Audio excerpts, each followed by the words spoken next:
find d minimum. This we get directly. Having calculated d minimum, we can find the time that would be required to reach that particular position. The second approach, which is slightly mathematical based and requires knowledge of calculus, is also the more direct approach.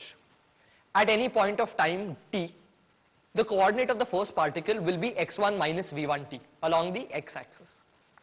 The other particle's coordinate would be x2 minus v2t along the y-axis. The distance between the two by Pythagoras theorem, d square is equal to x2 minus v2t the whole square plus x1 minus v1t the whole square. We have to minimize this distance d, which is of course an elementary problem in calculus. We will do so by differentiating the equation. Examine the figure given to you. It shows two cylinders which have radii r1 and r2, and their moments of inertia are I1 and I2 about their respective axes. Initially, the cylinders rotate about their axes with angular speeds w1 and w2.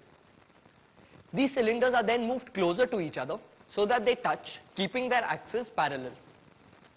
The cylinders first slip over each other at the contact, but eventually the slipping finally ceases due to the friction between them. We are required to find the angular speeds of the cylinders after the slipping occurs. How do we approach this question? It's difficult to apply the energy equations because there is a frictional force involved and numerous other forces.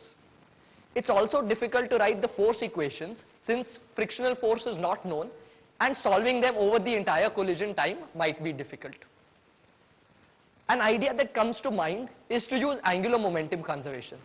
However, we find, and this is important, that in this particular problem, there is no great point or axis above which we can conserve angular momentum.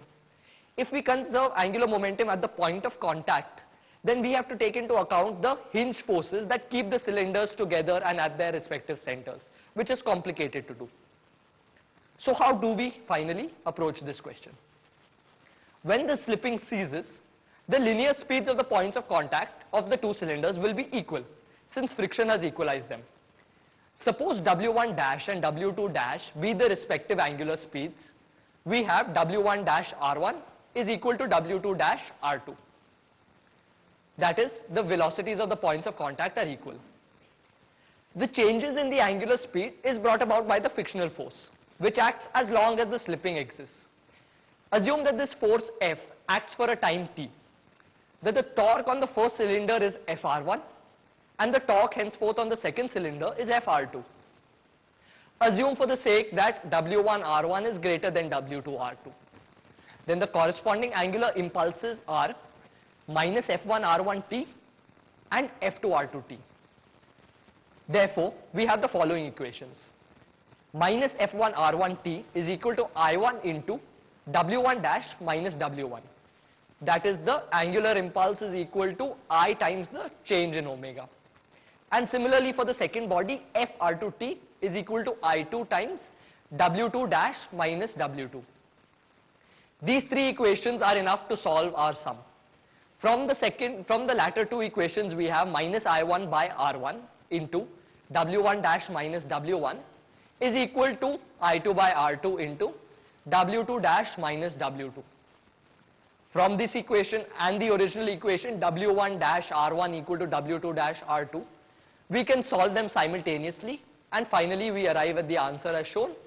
W1 dash is equal to I1 W1. We have a string suspended at a particular point and a mass suspended at the end of that string.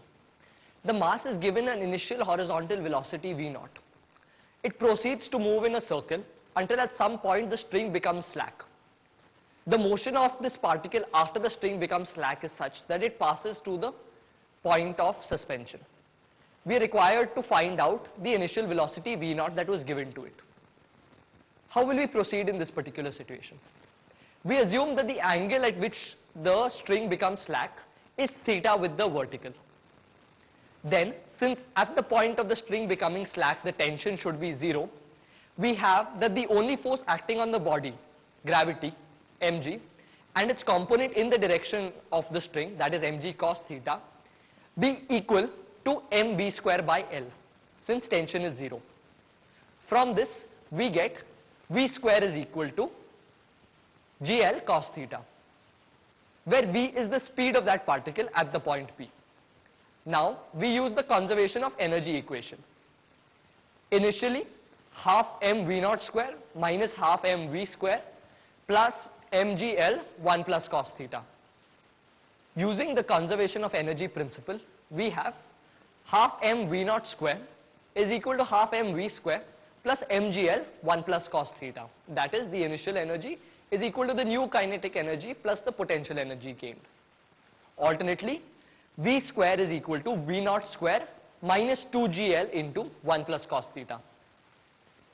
From equations 1 and 2, we have v0 square minus 2gl 1 plus cos theta equal to gl into 1 plus cos theta. And hence we derive v0 square is equal to gl into 2 plus 3 cos theta. From 1 and 2, v0 square minus 2gl 1 plus cos theta is equal to gl cos theta, or v0 square is equal to gl into 2 plus 3 cos theta.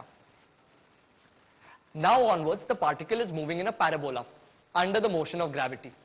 This is of course a simple kinematical equation which we have solved before. As it passes through the point of suspension, the equations for the horizontal and the vertical equations would be, as you can see in your screen. The equation for the horizontal kinematics will be L sin theta is equal to V cos theta t. The equations for the vertical motion will be minus L cos theta is equal to V sin theta t minus half gt square. We use these to solve the equations. The result that we finally get is 1 is equal to half tan square theta, that is tan theta is equal to root 2. Substituting this, we get V0 is equal to gl into 2 plus root 3, the whole square root.